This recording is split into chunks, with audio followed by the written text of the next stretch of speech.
Nangyari to noong 2020 pandemic pa. Nasa bahay lang ako at mag-isa sa kwarto. Bigla akong nilagnat ng sobra.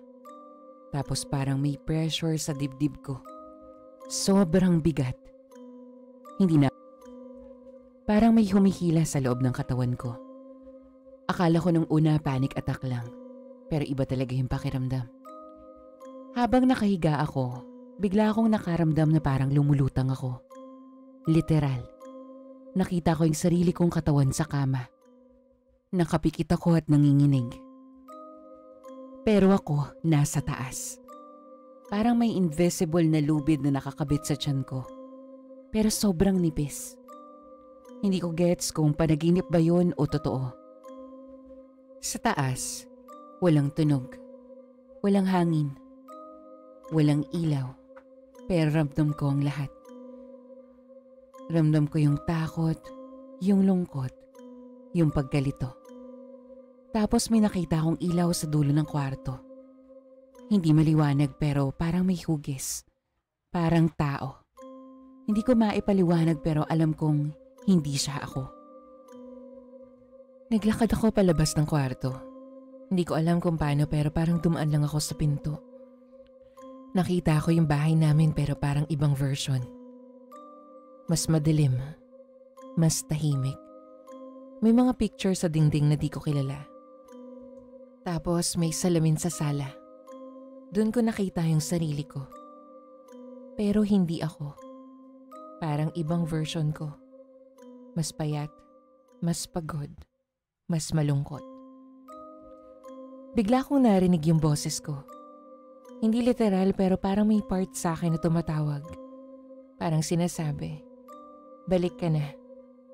Pero ang bigat, parang may humihila sa akin palayo. Parang gustong magpaiwan ako sa lugar na yun. Hindi ko kaya rin natulala na lang ako. Pagkatapos noon, nagising na lang ako bigla. Pawis na pawis, nanginginig, umiiyak. Pero ang weird, parang may part sa akin na hindi bumalik. Parang may naiwan. Hindi ko maipaliwanag. Simula noon parang may araw na wala na ako sa sarili ko. Parang may mga moments na lumulutang ako kahit gising. Dinala ako ni mama sa albularyo. Hindi ko sinabi yung buong kwento pero sabi niya, may kaluluwa raw akong naputol. Hindi raw tuluyang bumalik. Binigyan niya ako ng pangontra tapos may ritual na ginawa. Hindi ko alam kung psychological lang, pero gumaan naman yung pakiramdam ko. Hanggang ngayon, minsan nananaginip ako na nasa taas ako ng katawan ko. Minsan nasa ibang lugar. Minsan nasa dilim. Pero lagi akong bumabalik. Parang may parte sa akin na laging gustong umalis. Pero may parte rin na ayaw akong bitawan. Hindi ko sinasabing multo to o kababalaghan. Pero may mga bagay talaga na di mo maipaliwanag. Minsan yung katawan natin hindi lang laman. May energy, may memory, may trauma. At minsan pag sobrang pagod ka emotionally, mentally, parang bumibitaw yung kaluluwa mo kahit saglit. Ngayon mas maingat na ako. Di na ako basta-basta nagpupuyat. Hindi na rin ako masyadong nagpapaka-stress. Kasi alam ko na may part sa akin na fragile.